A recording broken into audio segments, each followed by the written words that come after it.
अस्सलामुअलैकुम स्टूडेंट्स, उम्मीद है आप खैरियत से होंगे। आज लेक्चर नंबर 9 है और इस लेक्चर में हम मेमोरी के बारे में पढ़ने वाले हैं। तो मेमोरी नाम से ही जाहिर है, मतलब मेमोराइजेशन के लिए इसका यूज़ किया जाता है। कंप्यूटर में मेनली 3 डिवाइसेस लगे हुए होते हैं: इनपुट डिवाइसेस, आउटपुट डिवाइसेस और स्टोरेज डिवाइसेस। इनपुट लेने के लिए इस्तेमाल होते हैं, आउटपुट डिवाइसेस आउटपुट लेने के लिए इस्तेमाल होते हैं, और इसमें तीसरे नंबर पे जो डिवाइस इस्तेमाल होता है उसको स्टोरेज डिवाइस कहा जाता है। मतलब जो डिवाइसेस डेटा स्टोर करने के पर्पस के लिए यूज़ किए जाते हैं उनको मेमोरी कहा जाता है। और कंप्यूटर के अंदर मेमोरी को हम 2 हिस्सों में डिवाइड करते हैं। एक को हम प्राइमरी मेमोरी कहते हैं और दूसरे को हम सेकेंडरी मेमोरी कहते हैं।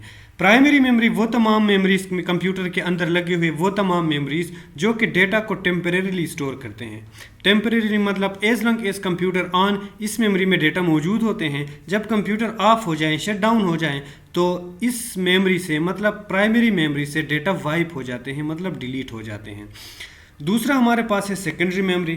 सेकेंडरी मेमोरी वो तमाम मेमोरी जो कि डेटा को परमानेंटली स्टोर करते हैं। परमानेंटली स्टोर करने का मतलब ये है कि जब यूज़र ना चाहें वो डेटा डिलीट नहीं होते, उस मेमोरी में सेव रहते हैं। अगर यूज़र डिलीट करना चाहे तो वो डिलीट कर सकता है। अदरवाइज़ ये जो डिवाइस है, सेकेंडरी मेमोरीज जो हैं, ये उस डेटा को अपने पास स्टोर करके रखते हैं।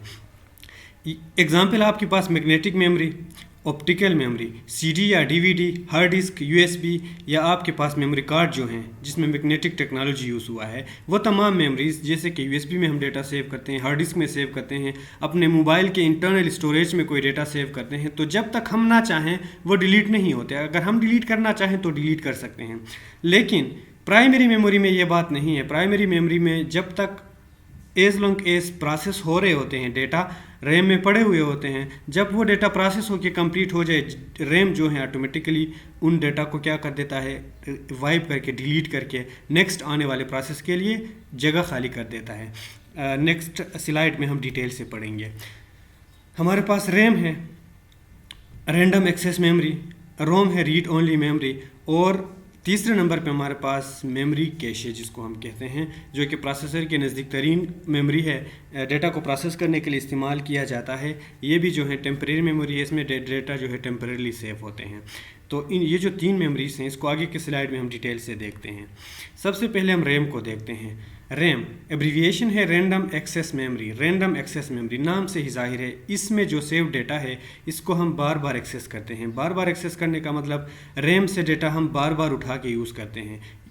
कहाँ यूज़ करते हैं? प्रोसेसर के नज़दीक बोर्ड में रैम लगा हुआ होता है, और इस रैम में फॉर एग्जांपल मैं एक वीडियो प्ले कर रहा हूँ, वो वीडियो कहाँ पड़ा होता है? मेरे सेकेंडरी मेमोरी में पड़ा होता है, यानी इंटरनल स्टोरेज में या हार्ड ड्राइव में। मैं जब प्ले के बटन पे क्लिक करता हूँ सॉन्ग के या मूवी के या किसी वीडियो डेटा के, तो वो जो है वो डेटा सेकेंडरी मेमोरी से उठा के हम उसको क्या कर देते हैं, रैम में लाकर लोड कर देते हैं। किस पर्पस से? ताकि प्रोसेसर जो है वो रैम से डेटा को क्या करे, जल्दी जल्दी उठा के प्रोसेस करे और बीच बीच में हैंग ना हो जाए। इस पर्पस के लिए हम डेटा को हार्ड डिस्क से उठा के या सेकेंडरी मेमोरी से उठा के प्राइमरी मेमोरी में ले जाकर क्या कर देते हैं, लोड कर देते हैं। अब वो वीडियो जब प्ले हो के ख़त्म हो जाए, फिनिश्ड हो जाए, तो रैम से उसको हटा दिया जाता है। ऑटोमेटिकली कंप्यूटर रैम क्लीन कर देता है, मतलब उस डेटा को रैम से ख़त्म कर देता है। या बीच में कंप्यूटर शट डाउन हो जाए तो भी प्राइमरी मेमोरी जो है वो क्लीन हो जाता है। आपने देखा होगा जब आप मोबाइल में कोई वीडियो प्ले करके देख रहे होते हैं, उसी वक्त मोबाइल शट डाउन हो जाए या चार्ज ख़त्म हो जाए या पावर सप्लाई डिस्कनेक्ट हो जाए, तो उस वक्त जब आप दोबारा उस कंप्यूटर को या उस मोबाइल को ऑन करते हैं तो स्क्रीन में वो जो डेटा आप प्ले करके देख रहे थे वो दोबारा आपको नज़र नहीं आएंगे, क्योंकि वो रैम में लोडेड थे। कंप्यूटर शट डाउन होने के बाद रैम क्लीन हो चुका है। अब वो डेटा दोबारा आपने क्या करना होता है, दोबारा सेकेंडरी मेमोरी में जाके वो डेटा लोड करना होता है। तो रैम जो है प्राइमरी मेमोरी है, टेम्परेरी स्टोरेज है, और as long as computer on इसमें डेटा रहते हैं, और कंप्यूटर शट डाउन होने के बाद या प्रोसेस ख़त्म होने के बाद रैम में डेटा क्लियर कर दिया जाता है, मतलब रैम को फॉर्मेट किया जाता है। अच्छा, दूसरे नंबर पे हमारे पास है रोम, मतलब read only memory. Read only का मतलब इसमें जो डेटा सेव होता है इसको हम सिर्फ रीड कर सकते हैं, इसको सिर्फ डिस्प्ले कर सकते हैं, इसको ना हम डिलीट कर सकते हैं और ना इस मेमोरी में हम अपनी मर्ज़ी का कोई डेटा सेव कर सकते हैं। अब देखें एग्जाम्पल क्या है।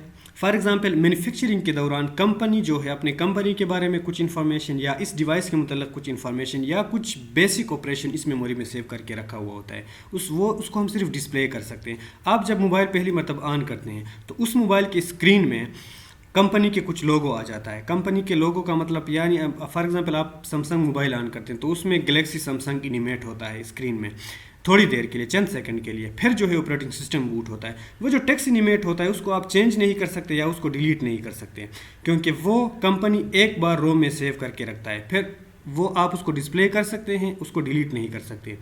या आप कंप्यूटर को पहली मरतबा बूट करते हैं तो उसमें कुछ बायो सेटअप आ जाते हैं, बेसिक इनपुट आउटपुट सेटअप, जिसको आप ऑपरेट कर सकते हैं, जिसको आप सिर्फ डिस्प्ले कर सकते हैं या कुछ बेसिक ऑपरेशन परफॉर्म करवा सकते हैं।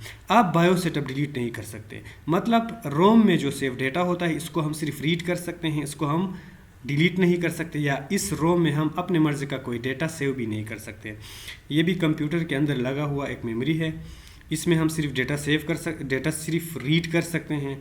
इसमें हम डेटा ना सेव कर सकते हैं, ना इसमें सेव डेटा को हम वाइप कर सकते हैं, डिलीट कर सकते हैं। अब देखें क्या हम मेमोरी को मेजर कर सकते हैं। मेमोरी को किस तरीके से मेजर किया जाता है कि हमारे पास मेमोरी कितनी है, मतलब स्पेस जो है मेमोरी की स्पेस, इस स्पेस को हम किस तरीके से मेजर कर सकते हैं। लेट अस सी हमारे पास टाइम जो है, टाइम को आप किस बेसिक यूनिट से मेजर करते हैं, सेकंड से करते हैं, फिर मिनट से करते हैं, फिर हावर, डे, वीक, मंथ, ईयर तक कर सकते हैं। अब मेमोरी जो है इसको आप बिट से स्टार्ट ले सकते हैं। मेमोरी का जो बेसिक बुनियादी यूनिट है वो बिट है। जिस तरह के टाइम का सेकंड है आपके पास, मेमोरी का बिट है। और इसके बाद केबी है, किलोबाइट, इसके बाद एमबी है, मेगाबाइट, गीगाबाइट, टेराबाइट, और इसके बाद आप योटाबाइट तक उसको क्या कर सकते हैं, मेजर कर सकते हैं। लेट अस सी कि एक मिनट में हमारे पास कितने सेकंड होते हैं, 60 सेकंड। मतलब 60 सेकंड एक मिनट बनाते हैं। हमारे पास एक बिट जो है, इसमें एक बिट में हम सिर्फ एक बाइनरी डिजिट सेव कर सकते हैं। एक बाइनरी डिजिट का मतलब अगर एक बिट मेमोरी हमारे पास है, इसमें या हम 0 सेव कर सकते हैं या 1 सेव कर सकते हैं। मतलब सिर्फ एक जो डेटा हमारे पास है, एक बाइनरी डिजिट है, उसको हम क्या कर सकते हैं, सेव कर सकते हैं। इसके बाद देखिए 60 मिनट हमारे पास 60 मिनट्स जब हो जाए तो फिर 1 आवर बन जाता है। मतलब एक आवर में 60 मिनट्स होते हैं। इसी तरह हमारे पास 1 बाइट में 8 बिट होते हैं, और 1 डे में 24 आवर हो सकते हैं। और इसी तरह 1 KB में हमारे पास 1024 मतलब 1024 बाइट्स जब इकट्ठे हो जाएं तो 1 किलोबाइट बनाते हैं। इसी तरह 1024 मतलब 1024 किलोबाइट इकट्ठे हो जाएं तो 1 MB यानी मेगाबाइट बनाते हैं। और इसी तरह 1 GB में हमारे पास 1024 मेगाबाइट होते हैं। 1 टेराबाइट में मतलब अगर 1024 GB मेमोरी इकट्ठा कर ले हम तो उसको हम 1 TB कहते हैं, यानी 1 टेराबाइट कहते हैं। इसी तरह अगर आप 1024 योटाबाइट मेमोरी इकट्ठा करें तो उसको 1 ब्रोंटोबाइट कहते हैं, 1 ब्रोंटोबाइट कहते हैं। ठीक है, इसी तरह आप मेमोरी को मेजर कर सकते हैं।